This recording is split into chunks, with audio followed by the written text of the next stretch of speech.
Well, welcome everyone, and thank you for joining us today. My name is Chris Petrick, and we're going to talk about understanding behaviors. And this is for people living with dementia. I'm a registered nurse. I've been a registered nurse for over 45 years, and I'm also the director of education and a dementia specialist and a dementia reality master trainer. We're going to talk about behaviors today because everybody who comes encounter with or lives with someone who is living with dementia may find that they may have some problems with behaviors. One of the things that I think we need to clarify almost immediately is how people with dementia communicate versus a person who doesn't have dementia. And keep in mind, dementia is not one illness. It's an umbrella term for many different forms of dementia, Alzheimer's being the most common. But there's many different types of dementia. And because it is a pathology that changes the brain, we are going to see that people with dementia have a difficult time communicating. If you look at the left side of your screen here, you'll see the normal flow of communication. I'm the sender today. I'm giving you information, so I'm sending it out, but I have to decode it before I send it out. Or I'm sorry, encode it. So I'm encoding this as I'm speaking. We do it as we're speaking. We think about it very quickly and then we do it. And I'm sending a message to all of you. While this is going on, there's a lot of noise taking place. It may be noise that's in your brain. It may be environmental noises. It might be the phone ringing. Maybe the grandkids are over. It's just there's a lot of different reasons there can be noise that may interfere with that message. But because our brains are intact, we're able to separate that out typically. Sometimes it's a little harder when there's a lot more noise, but typically we can kind of dismiss that noise that we have going on, and we can actually then accept that message and decode what you said. So that goes to the receiver, and the receiver takes that, decodes it, and then gives you some feedback. This is a perfect example over on the right-hand side. I'm the sender, and I tell my husband, I really have a taste for pizza tonight. Can we order pizza? So I think of it, I encode it, I send it off to my husband, and he gets it, he decodes it, and he says, I don't like red sauce, so we'll have to think of getting something with white sauce on it. So that's the feedback there. Okay, so it's really multiple layers when we are communicating with someone. It's what we call a shared experience. I'm sending a message, he's interpreting the message, he's giving me some feedback. But when someone in that thread of communication has a problem with interpreting that or decoding or encoding something, it's no longer a shared experience. There is a breakdown in that process, whether it be the inability to create that message, encode the message, decode the message. The disease that they live with has robbed them of that ability to complete that process. Along with this disruption in communication, one can become frustrated, angry, and something that we refer to in healthcare as they might start having behaviors. But I know what I'm going to say now, and I will repeat it a million times when I'm talking to people about dementia, is that behaviors is always, almost 99.9% of the time, a form of communication. They're trying to tell us something. They're trying to tell us they're angry, they're tired, they're hot, they're hungry. There's a lot going on there that they cannot tell us. And because they cannot speak it, they're going to act out. The other thing I think we need to understand before we can really kind of accept and work with these behaviors is something else that I think is very valuable. And that is something called the Reisberg theory of retrogenesis. So Dr. Barry Reisberg is a neurologist, he's still alive, and he developed the concept that during that process of that journey through dementia, because of the damage in your brain, you're actually going backwards in your development, in your cognitive development. What it does is it gives us a better understanding of Alzheimer's disease and dementia, and it also helps us understand maybe what they're experiencing.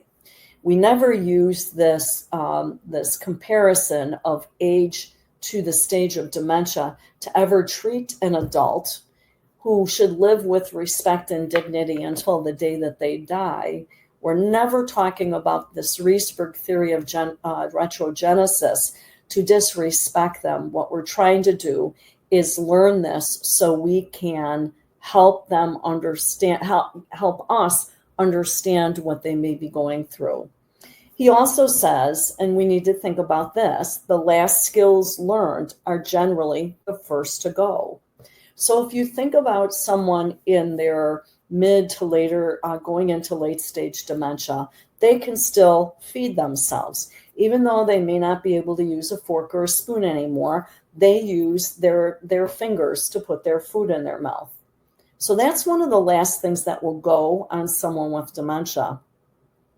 But if I was teaching someone how to use a cell phone 5 years before they were diagnosed with dementia, they're probably not going to know how to use that cell phone anymore. So always remember, last skills learned are generally the first to go. Now, let's take a look at that age comparison. And again, this will all make sense when we're talking about behaviors. So I have here kind of it's kind of a listing of all the different, a table of all the different stages of Alzheimer's disease, for example. Okay. And what we're doing here is we're looking at level 6, which really is you and me. We're adults. We can do our own daily care. We can take care of our own finances. We make our own decisions, and we can learn new information.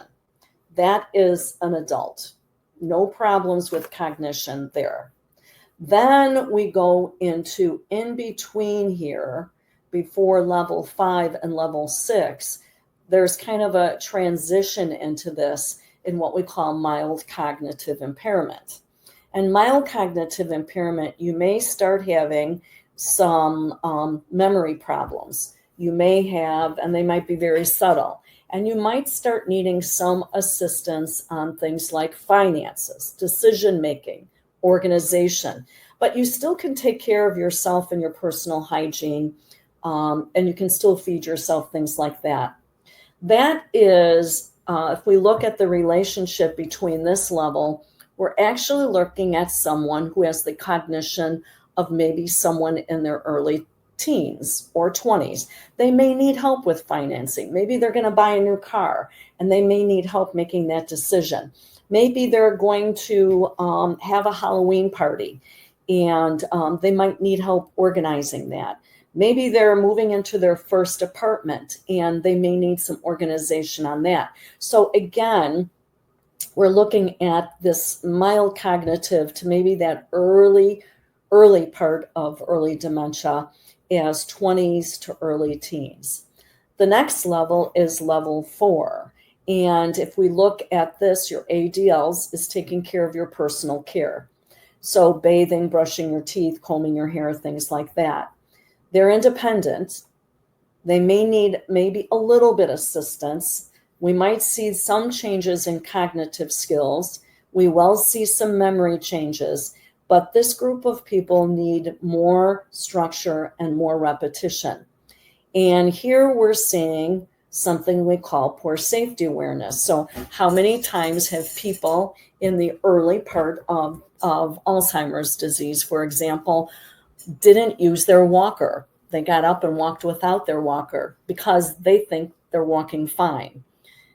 That's no different than an 8-year-old riding a bike without his bike helmet or running into the street and not looking for those cars. That's called poor safety awareness. And so comparatively, we look at a 4-year-old to a 10-year-old, and we look and they have poor safety awareness. They may need some structure. They may need some repetition.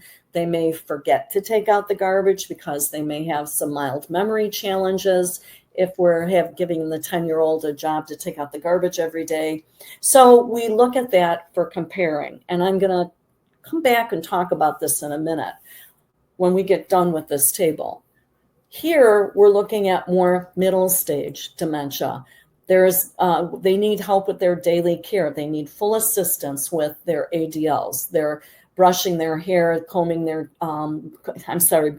their hair, brushing their teeth, taking a shower. Obviously, their judgment is starting to skew a little bit because the part of the brain that controls the executive function is starting to change a little bit. We may see some problems with problem solving and decision making. And we are going to see some significant memory impairment here. And if we looked at the age comparison, we're looking from a 3-year-old to an 18-month-old. And why is there such a big gap in there? Because it can take a couple years for you to move from early dementia into middle dementia and into late stage dementia. We also, depending on the day, can vacillate between these two. Okay. And then we look at level 2, which is our late stage dementia. And this is a 12-month to an 18-month-old. Again, think about a 12 to 18-month-old using their fingers to pick up their food. This is where you'll see the person with dementia starting to pick up their food. They may have some visual and perceptual issues, and we see more significant impairment of cognitive skills.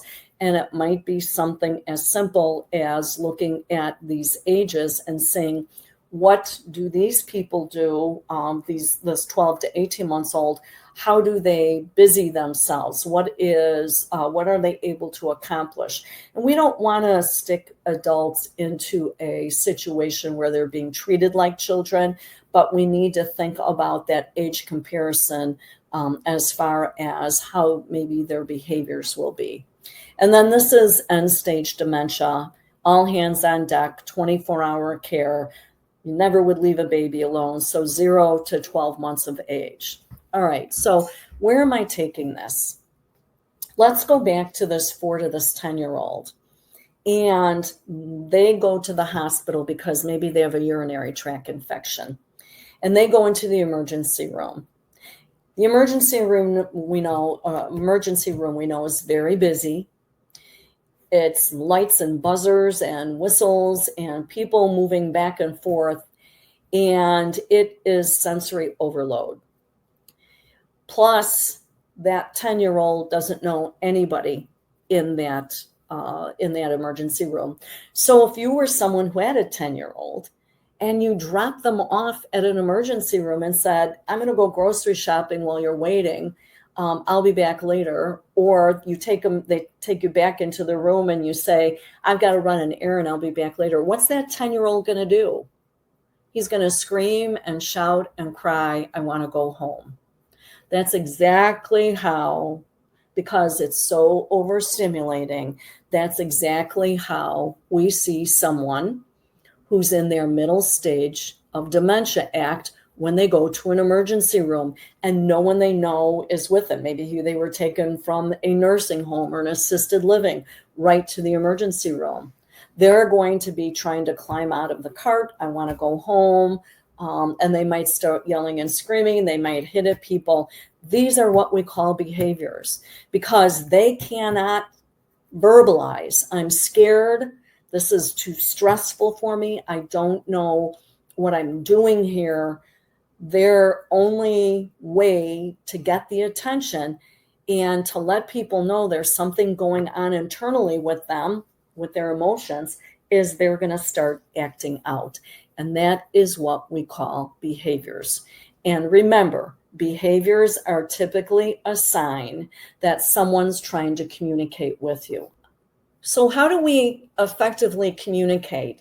In this video we're going to see shortly, it'll talk about ways that we can communicate with someone with who's living with dementia, and then we'll regroup after that. Hello, it's Maud here with an important caregiving topic today. For those of you who have a loved one living with dementia, you know that communication can be challenging. Welcome to another edition of Maud's 2-Minute Meddlings. Today, I'd like to give some tips to caregivers on how to communicate with their loved ones in a more meaningful way. One valuable tool for communicating is entering into their reality or world. Often, people with dementia will still have their long-term memories intact and recall those memories to make sense of their world. For example, they may wake up talking about going to work, even though they've been retired for years. In these situations, validating their feelings can be an effective way to communicate. For example, she may say, "I need to go. My mother is waiting for me." A validating response would focus on the fact that she may be feeling anxious, lost, or missing her family. So you would say, "You're very close to your mother, aren't you?" This response would hopefully spur your loved one to engage in a conversation in which she reminisced about her mother. Avoid correcting her, because reminding her that her mother has passed away may be hard for her to grasp and may just increase anxiety or fear. Here are a few more tips you can use to help nurture better communication. As you approach, identify yourself and get their attention before you touch them. Make eye contact. Use encouragement and reassurance. Enter their reality and reminisce with them. Speak slowly. And if someone is upset, telling them that everything is okay may cause more agitation. Instead, enter their reality and tell them you understand why they're upset. I hope these tips will help you to better communicate and have meaningful, enjoyable moments with your loved ones. Tune in next week for another one of my 2-minute meddlings. All right, so we talked a little bit about, thinking about how we may want to communicate and what we expect and what reactions we might get. But know also that for every action we do, an action is something we do or they do, there is going to be a reaction. So if it's something that's going on or something that someone said, we're going to have to respond to that. And it really is how we respond to it that it relates to the behaviors. Our behaviors then are the results of our actions and our reactions. Now, I'm not blaming you for the behaviors. We know that people with dementia are going to have behaviors because they may be frustrated, they may be tired, they may need to go to the toilet, they may be hungry. There's a lot of reasons that people have behaviors. But how we respond to it can escalate that behavior. So we'll talk about how we respond to behavior as well. Now, let's talk about some of the reasons that someone may have challenging behaviors. It's really defined as an active attempt by a person living with dementia, that's what the PLWD stands for, to express an unmet need. Like I said, they may be unable to communicate their needs. Remember, we don't have a constant thread of communication anymore. It might be physical. Maybe, like I said, they need to go to the bathroom. They're hungry, they're hot, they're cold. Or psychological or psychiatric. Maybe they have depression or schizophrenia. It might be something psychiatric or psychological. Maybe they feel lonely, unloved, unwanted. There's a lot of different psychological things going on there. So again, we need to think about some of these reasons. It can be an expression of distress or pain. Let me tell you that there's a natural reflex that we do when we're in pain. And I want you to look at that when you're working or being a caregiver for someone with dementia. And it's called guarding. Guarding is when you put your hand over the thing that is bothering you. So if I have a stomach ache, I take my hands and I put them on my belly. Think about that, how many times you've done that when you have cramps or gas or something that's bothering your tummy. Toothache, I put my hand on my mouth. Elbow hurts, I put my hand on my elbow. If I have a headache, I put my hand on my head and I lean my head into my hand. Those are all called guarding, and guarding is an expression of pain. So sometimes they are in pain, but they can't verbalize it because of the changes in their brain. And so they start changing their behaviors. It could be reaction to distress. Maybe, again, think of that emergency room and how loud and noisy it is. I can remember the first time that we brought my mom. My mom lived with us for a couple of years. She had Alzheimer's disease. And then it became more difficult, and for her safety, we had to place her into a long-term care community that I happened to work at. So I was there every day to see her. But we felt the first year she was there, Mom was always at Christmas and Thanksgiving. And we brought her home to our house. That was no longer a familiar surrounding to her. And there were a lot of people. There's probably 24 people in my immediate family of my sisters and my nieces and nephews. And she was in our house for 5 minutes and said, I want to go home. And she went back to the nursing home because she had been there long enough that gave her the element of safety. So she wanted to go home, and she got so persistent and she got so vocal that one of us ended up having to take her back to the community. And so what we did, and this is just an example of how you change things, is the day before Thanksgiving, we signed up for the community room where you can have dinner with your family. And we brought a turkey dinner to my mom, and just her offspring, just my siblings came, not the grandchildren, as it was way too overwhelming. And we had Thanksgiving dinner with her on that day. So again, sometimes if there's challenging behavior, you have to look and think, what can I do a little bit differently? And for Mom, so she didn't have that distress, and she really didn't know at that point that it wasn't Thursday on Thanksgiving, that we actually were there on Wednesday. She didn't know that. And on Thursday, they gave her a turkey dinner again. So it worked out well, but it was a lesson learned. We talk about internal and external triggers. So your internal triggers would be pain. It could be needing to go to the bathroom, feeling constipated, being hungry, maybe something physical like pain or gas, being constipated, like I said. And then there's external triggers. The noise in the room is too loud. It's an activity that I don't like. It's not for me. It could be it's too hot or too cold or too hot in the room. Like I said, if you start seeing someone start to take off their clothes, don't think automatically that they're misbehaving sexually. It might be that they're too hot and they need to get some of those clothes off. So those are some of our external triggers, and we talk about our internal triggers. Kind of separating things out, there are some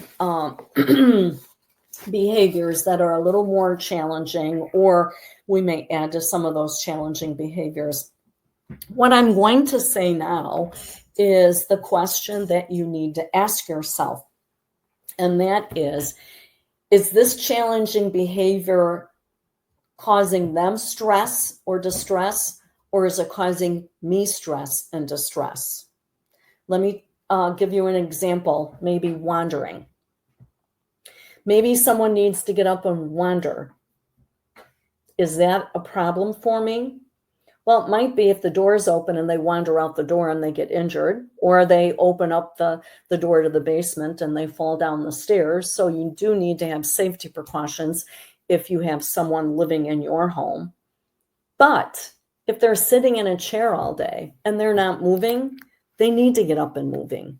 So again, we need to ask ourselves, are they wandering? Is that bothering me, or is it bothering them? Same with repeating questions and saying something repetitively. And I know, for having a father-in-law and a mother who both had Alzheimer's, that can be kind of challenging for the caregiver. You'll see a little video that'll be coming up about someone that asked something repetitively and how they were able to change that. But typically for someone who is saying something repetitively or asking the same questions or saying, I want to go home, you enter into their world and say, oh, I understand you want to go home. It is a very nice house. What would you like to see at your home? Ask them a few questions. So you're getting into that world. You're not saying, Mom, you are home. Because in their mind, because there are changes in those brain connections, they may think that they are home. So you say, oh, okay, I understand, Mom. Well, you know what? The bus is going to pick you up in a few minutes. But until they do, why don't we come over here and have a little cup of coffee? And if you could visit with me, I would love that. Now, are those little white lies? And many, many years ago, when I was in nursing school, we were taught to reorient someone and tell them that this was their home or their husband was dead. What we found when we said that were challenging behaviors. What we didn't know then that we know now is because of the changes in their brain, that is their reality. And so one of the things we have to think about is getting into their reality. And then what we call redirecting them, forgetting words. Sundowning usually occurs late in the day. It happens because they may be hungry. It might be because they're tired. So that might be a nice time for a 10-minute nap. You really don't want anyone sleeping that late in the afternoon because they'll be up all night. But maybe giving them some food, playing a game that you both enjoy. But sundowning, again, putting the lights on in the room, because it really has to do with the biorhythms, your circadian rhythm, and then the change in the environment. I'm happy to hear, I think it was passed that we won't be doing daylight savings time anymore. I don't know if that's true or not, but I will tell you, working in a community setting for years, I will tell you that was the roughest week because it really threw off people's circadian rhythms, and we had a lot of sundowning that week. Repetitive actions. Again, if it's not bothering them, is it bothering you? Let's say someone is hitting, a chair repetitively with a spatula and it's making noise. Well, that's going to happen and we're going to get annoyed with it. But if we know something about the person and we know that particular person maybe was a house cleaner, a housekeeper, maybe she's just trying to dust that chair. So if we replace that spatula that makes noise against the chair with a feather duster, they can continue doing that. And again, it's not a bother to you. You need to make sure they're sitting down, they're getting rested, they're hydrated. But there's ways we can work around that. Hoarding. Hoarding is not unusual. First of all, some people are just hoarders anyways, and it is a mental health disorder. But we also know that sometimes when someone changes environment, that they'll hoard. That's a behavior that might happen. I know my mom, when she moved to the community setting, was hoarding bananas. She would take her banana off her tray in the morning and put it in a drawer.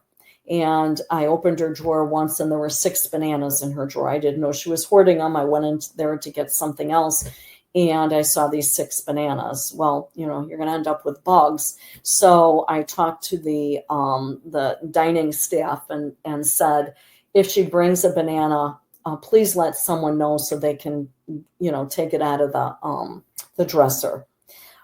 Exit seeking, obviously that happens. That can be very dangerous. We want to make sure that if we are at home, there's safety latches on the doors. Paranoia and suspiciousness occurs a lot in that first part, the early part of dementia, because they're not remembering everything. So they may not remember where they put their purse. And so they're afraid someone took it. They may accuse someone of taking it. You'll see that in that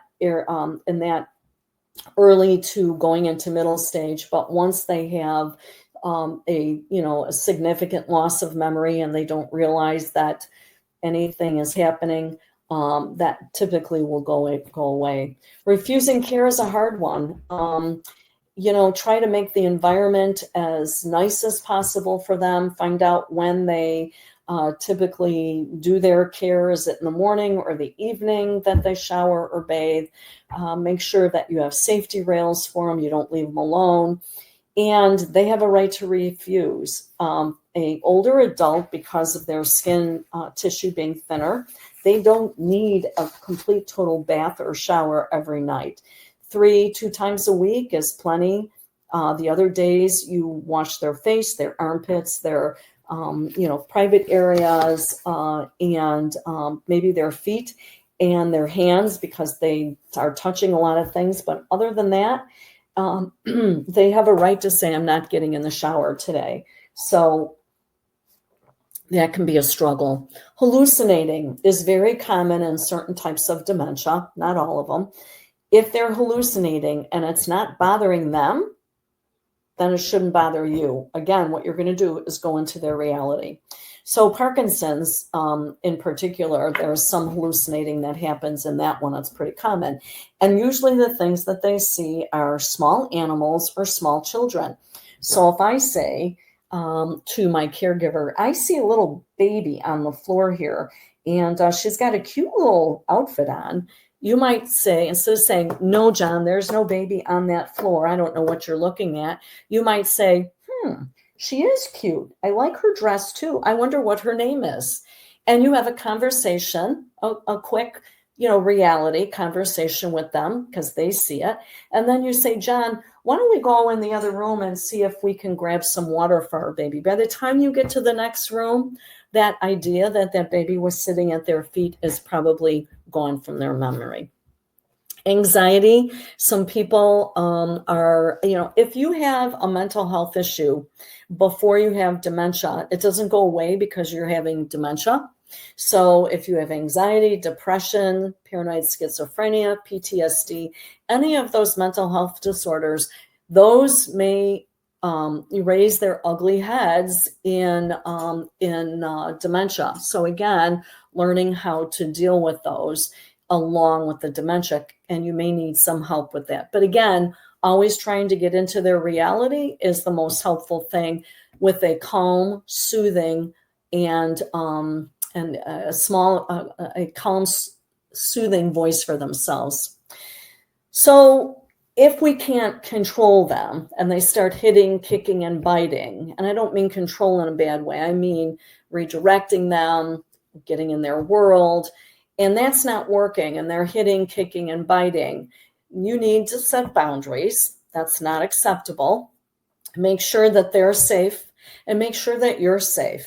I always tell people in a community setting, if someone's sitting in a chair and they pick up their cane and they start hitting you and it's next to the bed, pick up a pillow and defend yourself. And you should do that in your own home as well. You don't need to be injured. You need to give them some space. You need to allow them to de-escalate, especially if you see more catastrophic reactions, such as this aggressive behavior. Give them some time to calm down. You'll see that once you give them a little bit of space, once you say, I'm here for you, I understand how you're feeling, I can understand how you might think that is scary, or it makes you anxious, but I'm here to help you. So lots of reassuring words. And usually that should help de-escalate them. And if it doesn't, then obviously we need more help than what we may have in the home. Disinhibition is things that are appropriate in not appropriate in public.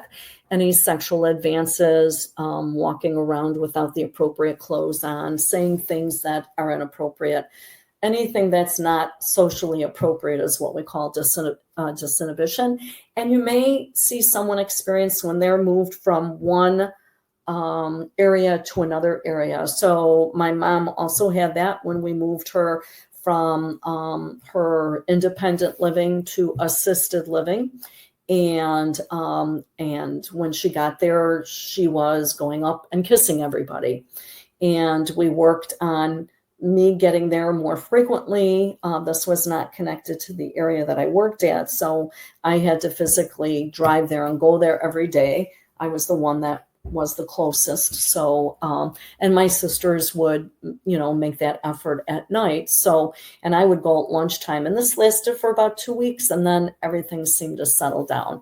You always want to try non-pharmacological things first before you try anything other than medication. You want to do anything other than medication if you can.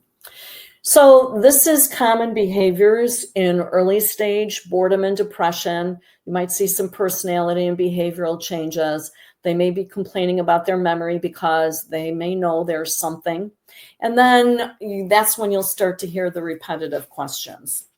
In the next video that you're going to see, this woman is working with her mom. They're going to a birthday party, and she keeps asking her what time the birthday party is, and you'll see how she handles it.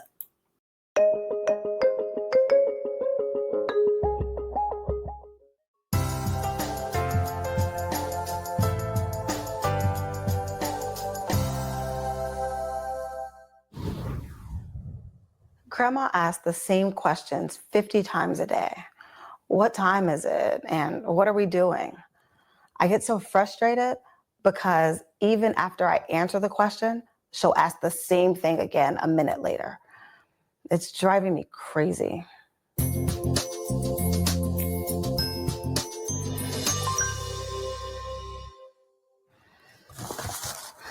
What time is the party? It's 6 o'clock, What time is it? almost 5.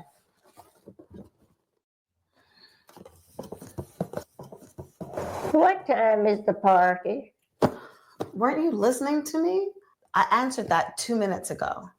The party's at 6. Now stop bothering me. I need to finish wrapping her gift.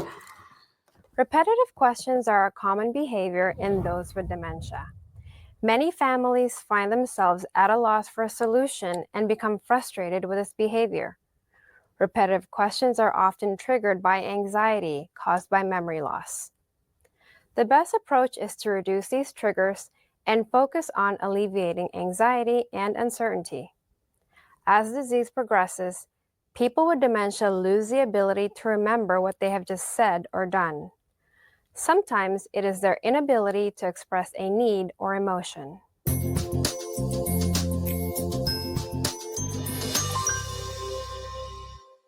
What time is the party? Let's find out together. So let's look at this afternoon schedule. 4 o'clock was nap time. We already finished that. And 5 o'clock, which is now, we'll get dressed. And then 6 o'clock is Jane's birthday party. How about you help me sign her card? How does that sound? Okay. People with dementia are sometimes unable to verbally express their needs. It can be useful to look behind the questions to see whether the person needs some reassurance or attention. Here are some tips on how to modify repetitive questions and alleviate anxiety and frustration. Try using a tool like a dry erase board to help keep track of her daily schedule. Make sure to keep it in a place where she will see it often, such as a kitchen or living room. Use capital letters and neat writing so it's easy for her to read. It may take a while to get your loved one to check the board, but it can have a considerable effect on her level of anxiety. Avoid mentioning an upcoming event or appointment until it's time to get ready for it. Be patient. If she senses your annoyance, she might pick up on this emotion and become anxious or agitated. Be well prepared.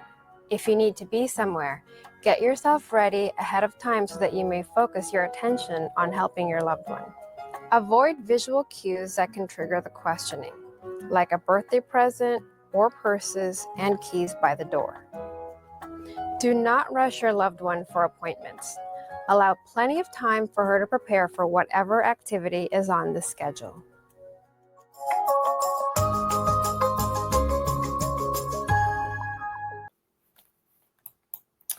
All right, our next one is managing early stage, and that really is an early stage. They need structure and they need a simple environment, along with providing written reminders, such as maybe on the door of their room, Mom, don't forget your walker, or Mom, hang your clothes up, and always giving them positive reinforcement through the day. Think about where they are in Reesburg's, and don't we give that positive reinforcement through the day when we're talking to a 7-year-old and they do things right? We go, great job, thanks for doing that. And really, you should be giving that positive. Who doesn't like positive reinforcement? I mean, I think we all do. So watch for frustration and provide reassurance. Avoid testing the memory. So you're not going to say, Mom, I remember when, because that's testing their memory and they will get very anxious about it. They feel like they're being tested. So instead of saying, Mom, I remember, you also want to say instead, Mom, I remember when we went fishing and you caught the biggest fish. And that should elicit a little bit of that conversation. If not, you can continue that conversation and tell her more about that experience. Also, I noticed my kids started doing this because I'm an older adult, and if you tell me something 3 days ago and it's not important to me, it might go right out of my mind. And so my one son said to me a couple of times throughout, not at the same time, but he said, Mom, I told you that a couple of days ago, and I could automatically feel myself getting anxious. So I pulled them aside and I said, look, this is normal for people when they age to not remember things that are, very short term, because we can only, a normal brain can hold 5 things in their brain short term. And as we get older, that number drops off. So I'm remembering to take my medicine. I'm remembering to take a shower. I'm remembering to meet someone for lunch today. And because he told me that he would pick up the candy for me, next Friday, I may not remember that. So I just pulled him aside and I said, please do me a favor. I said, this probably will happen more. And instead of doing that and causing that anxiety, just repeat it. And I'm asking all of you to do the same. Don't say, Mom, I told you that 4 days ago, because again, immediately anxiety will affect them. Watch for frustration and provide a reassurance. And then if there's any problems that you think they may be having with depression, jump on that, because Depression can start with dementia, especially in that early phase when they know, early stage when they know that there's changes. But also look, if they had a history of depression before, let the doctor know so we can really keep an eye on it as the healthcare professionals. All right, middle stage dementia, wandering and arguing and sleep disturbances. We may see things start to escalate because why? Because the communication threads are getting shorter and shorter. They're not able to make those connections. They're not able to encode or decode. And so because there's not a need that's being met, we're going to see some of these. Also, sleep disturbances, really, because with dementia, again, your biorhythms and your circadian rhythms, will change. I know in certain dementias, there's a lot of sleep disturbances that have to, I think it's in Lewy body, there's more sleep disturbances, but, in all the dementias, it may be that way.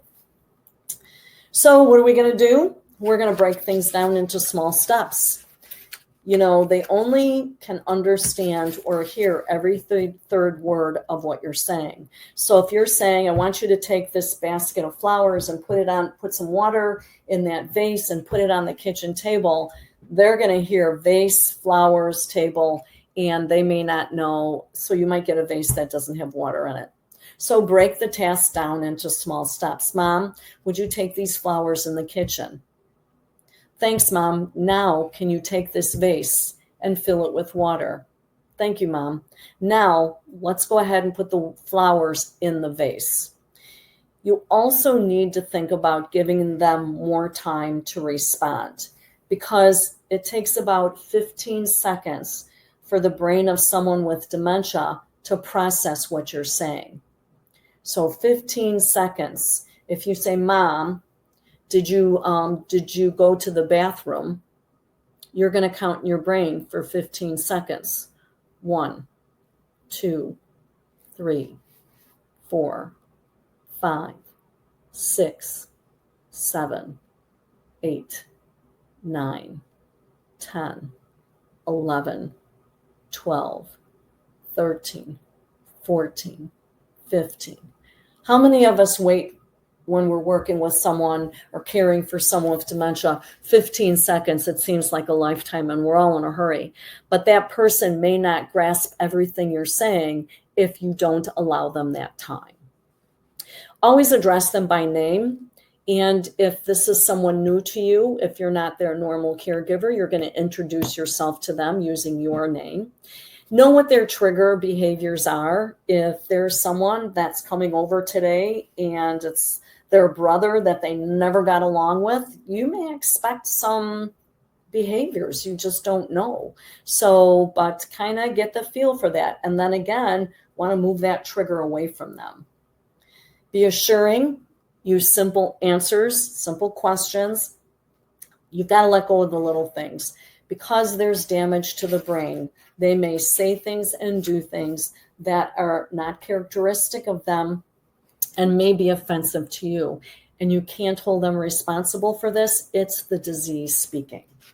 Using the positive approach to care means getting into a conversational position for them, sitting on a chair, off to the side, slightly in front of them, making good eye contact, keeping about an arm's distance away, making sure that you are facing them, you're not approaching them or talking from behind you. Now, late stage dementia behaviors, is you will see a change in eating habits. They may be changing out words. They have a lot of difficulty following directions. So again, let's go back to that 15 seconds, one direction at a time. You might find that they're agitated. And again, we have to be kind of detectives to figure out what they're agitated or angry, or they're having some behaviors. And you may find that some of them are talking constantly or babbling. And again, think of where you are in late stage dementia. So look for those nonverbal signs, use distraction, use gentle touch when appropriate. A person can tell When there's what we call instrumental touch and personal touch, and I'm not talking about the inappropriate kind, but if you're touching someone at the waist to change their undergarments, they can tell that's more of the instrumental. It's work related, right? But if you put your hand on their hand and you use a gentle touch and maybe rub their hand back and forth, the brain interprets that differently. And older adults don't get enough of gentle touch. You have to know who this person is. And that's what we call in our industry personhood. Everybody has a personhood. You have to know who they are, know what those signs for those different emotions are. My kids know that when I get quiet and my lips get pursed, that means I'm angry about something.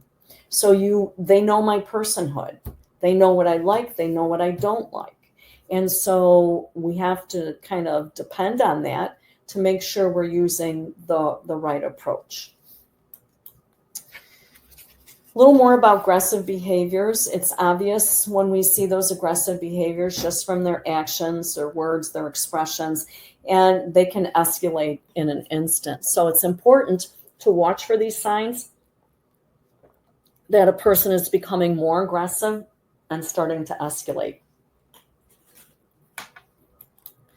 So what causes aggressive behaviors? Pain, not being treated like a dignified human being, having a conflict with an individual in the past, in a state of psychological arousal, their heart beating faster, brought on by exercise, stress from a previous argument. Others around them are behaving aggressively, or they feel justified in being angry. So we had a lady in our community once, and she had the same caregiver for a very long time. But the caregiver went on vacation and came back, and she had gotten her hair cut. Her hair was probably below her shoulder, but she came back and had gotten her hair cut very short into like a pixie. And she went in the room to take care of the woman on her first day back. And the woman just screamed and yelled at her. She was swearing at her, "Get out of here. I don't need you, swear, swear, swear." And the only thing we could think of is that in her past life, there was someone that wore their hair like that or looked like her, and it caused her a lot of anxiety. So we can't let that go. I mean, that was her caregiver. So what we had to do very quickly was sit down, discuss this and what we were going to do. And we typically had caregivers that worked with people on the weekend and caregivers that worked during the week. And so we asked the caregiver, who typically worked on the weekend with this woman, to come in and take care of this lady. And then we had the other person kind of integrate with her very slowly as a new person.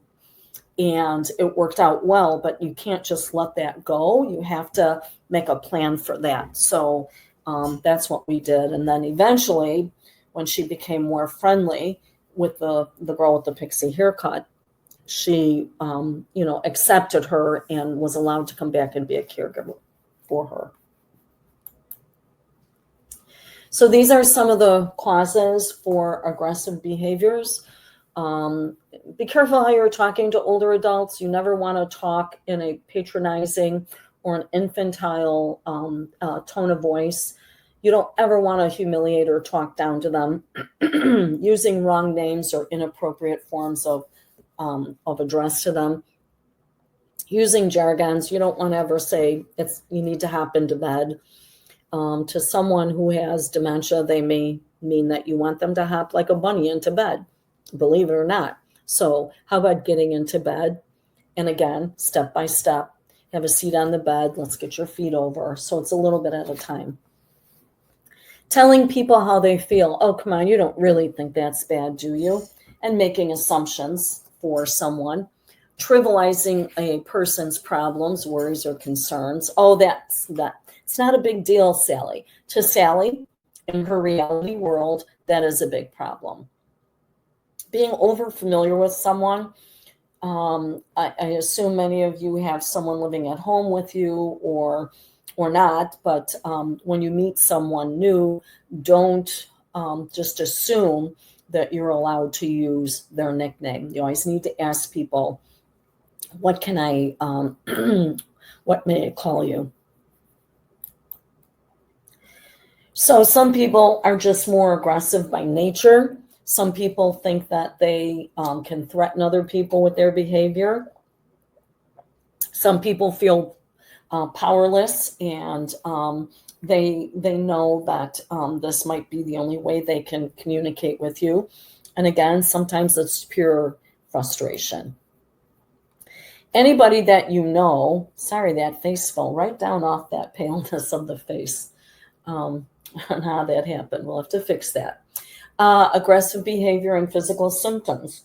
This is for anybody who starts to have aggressive behavior. And we all know they're out there now, everywhere in the world. The world has become very aggressive.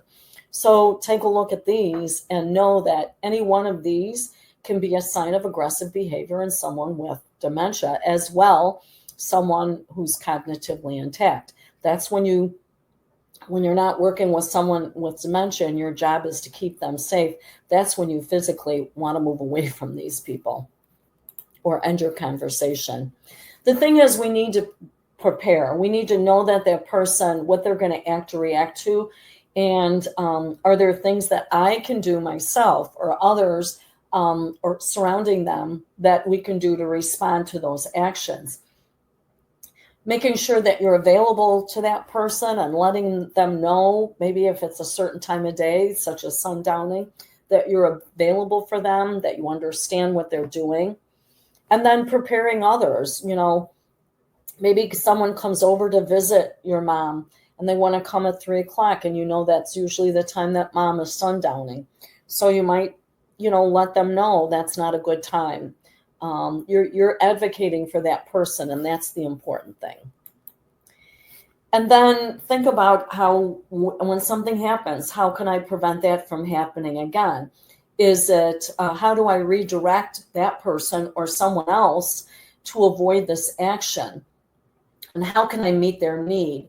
What seems to trigger that action for that person living with dementia? And how can I intervene to help the action when I see that trigger? And again, we have to respond to the immediate need of that person, be with that person, redirect that person, and remove that source of frustration for that person. And you always want to make sure everyone is safe. We talked about sundowning. I'm going to skip this because I know that we already talked about those two as well. We'll end with this video. And this is someone who's seeing an illusion, a hallucination, and it's causing her some distress. And you'll see how how her daughter helps her with this.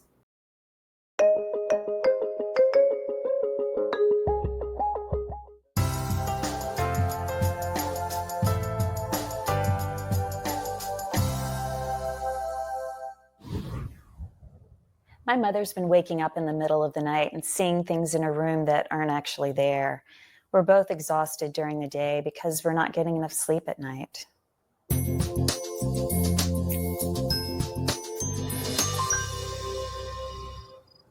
Good night, Mom.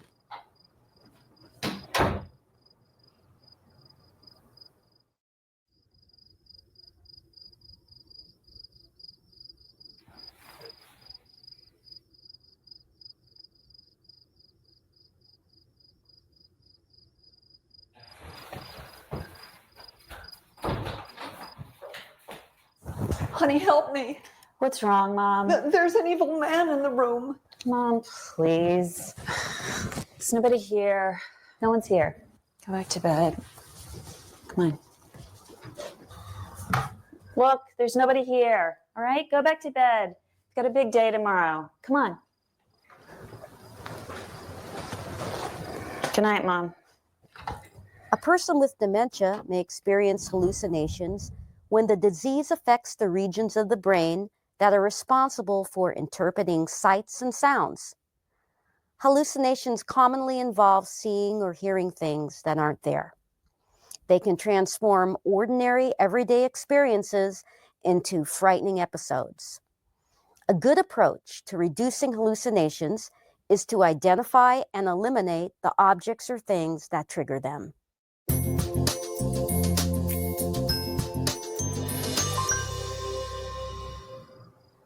Honey, help me. What's wrong, Mom? There's an evil man in the room. Oh, really? Let me take care of it. It's okay. Oh, I see. Okay, come on. Come on, I'll take care of it. Now you stay out here. Now he's gone, okay? I'll sit with you until you go to sleep, okay? Okay. You know, Mom, I think we should keep your coat rack outside so you have a place to keep your jackets when you come in. Oh, okay, dear. Okay? Okay. Good night.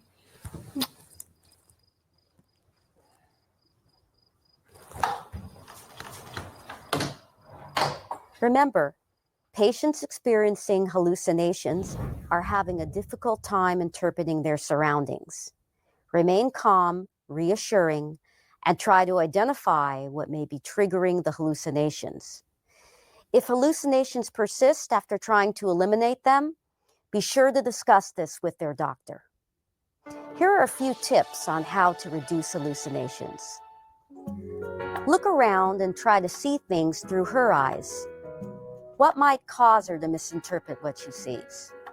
Identify potential triggers such as open curtains, shadows, mirrors, or televisions left on. In the bedroom, use a nightlight to create a more peaceful sleeping environment.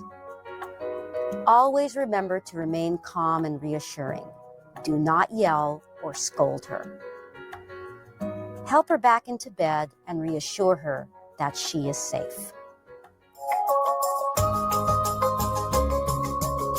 So I want to thank you everyone for joining us today. Hopefully you have some tips that you can use on and practice with someone living with dementia. So thank you. I appreciate it. And everyone have a good day.